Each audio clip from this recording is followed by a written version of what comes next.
Hello Year 4, here we are again on the videos. Now for this week we had everything planned for our hot write, and as you all know we've been doing all the work for it, so Mr. Lees and I thought it would probably be best if we just carry on. So today, tomorrow and Thursday we're going to be doing the hot write in small chunks. Okay, so today's work we're going to be looking at paragraph 1 of Job's happy ending. So let's have a look.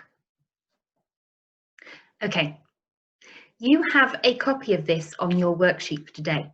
Now, for our hot write today, I've given you a quick basic plot outline for just this paragraph, as well as the success criteria that we have been building on for the past few weeks. So this is Job's happy ending. Remember, the witch has stolen the happy endings from her and left poor Job alone in the forest. And all the children in the houses, their stories don't have happy endings because Job hasn't been able to hand them out. So they're all upset and crying, and so is Job. And remember, she dreams up a golden pen which can write on the night itself, and she starts to write her own happy ending. Well, we're going to write that ourselves. So in this little bit, we've got the witch in her cave, and she's stolen the sack of happy endings from Job, but she doesn't know what's in it. And she's angry that when she opens the sack, it contains happy endings which are useless to the witch. And she throws it into the corner of her lair. And then she goes out to bite the head off any bird she can find. She's not a very nice witch. After this, she decides that she's going to burn the happy endings, to make a fire for herself and to dance around it. This is the part of the story that you are writing today. This is going to be just one paragraph. Your success criteria looks like this. Sentences that start with capital letters and end in full stops. You must be doing these. Okay. We've also got expanded noun phrases to describe the witch and her cave. We looked at those yesterday, remember? Adjective, comma, adjective, noun.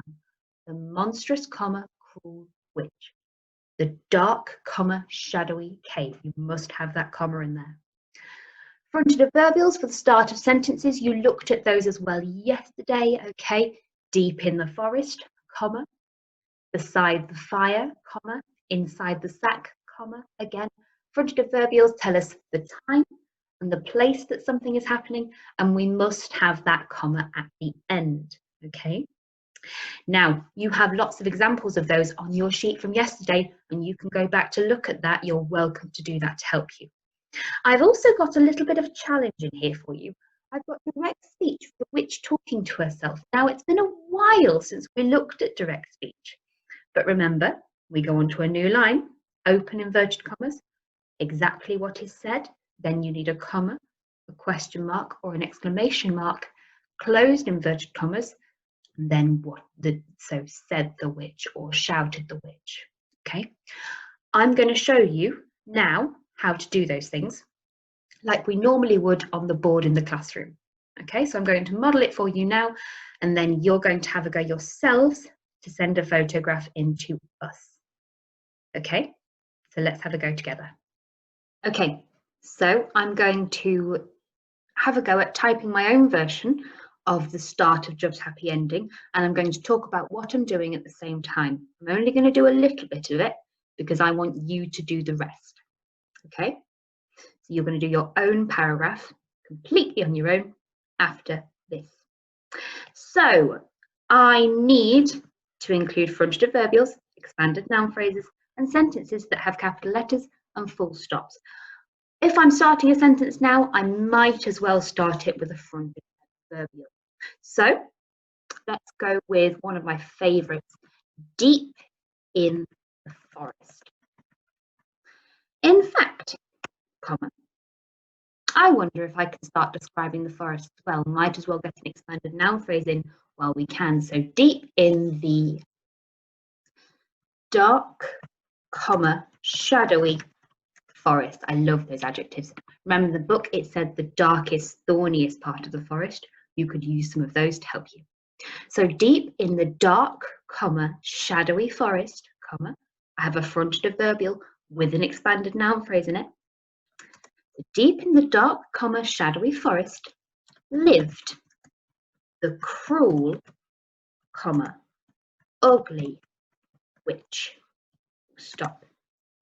She lived, let's get that cave in there as well. She lived in a damp, means it's a bit wet and horrible, smelly cave, because she's a witch, of course. She lived in a damp, smelly cave all on her own. She hasn't got any friends. She's not a very nice person. I'm going to read it again to myself so I know exactly what I've written and I'm happy with it. So deep in the dark, shadowy forest lived the cruel, ugly witch. Full stop. She lived in a damp, smelly cave all on her own. So I've set the scene for the witch. Now I'm going to talk about the witch opening that sack of happy endings. Earlier, let's use another fronted adverbial of time this time. Earlier, she had stolen a sack from a frightened little girl, hadn't she? Earlier, she had stolen a sack from a frightened little girl. When she opened the sack,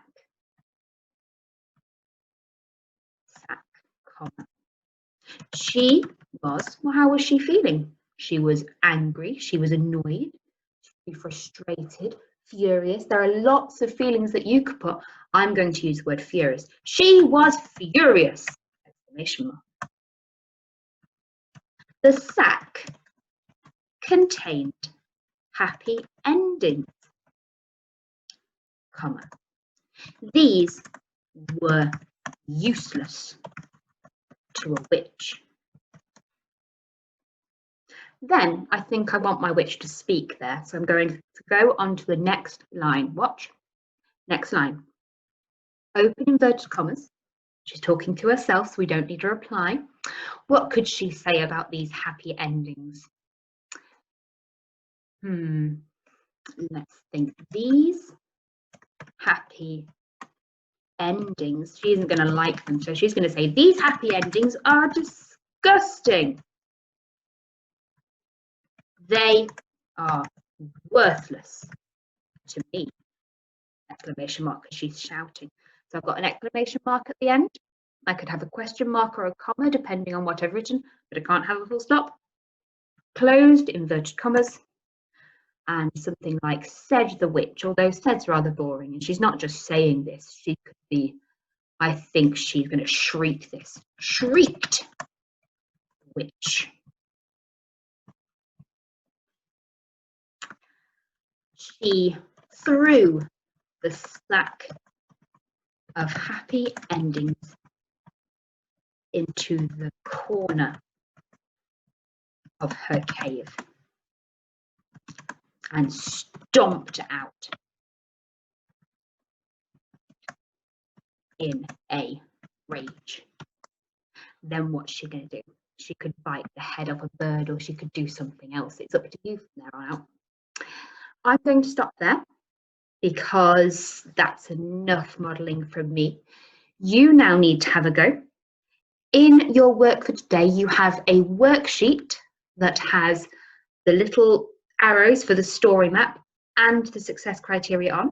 From yesterday, you have the sheet with fronted adverbials and the sheet with adjectives for expanded noun phrases. You have everything you need to write this story. Remember, today we are only writing the first paragraph. Don't go near the fire yet. That's for tomorrow. I look forward to seeing your pictures, my class Madronio, and I'm sure Mr. Lees looks forward to seeing your pictures, Wisteria. Remember, there are dojos for children who send this work in. Okay, good luck. Look forward to seeing them. Let us know if you have any problems.